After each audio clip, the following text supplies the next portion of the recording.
So what is popping, and is it important during your chiropractic visit?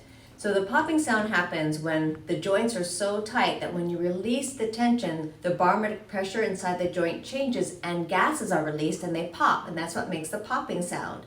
Now, is it important that you hear that popping sound during an adjustment? Not necessarily. There are 3 reasons why it may not pop. 1, it doesn't need to pop. There's no pressure in there to release.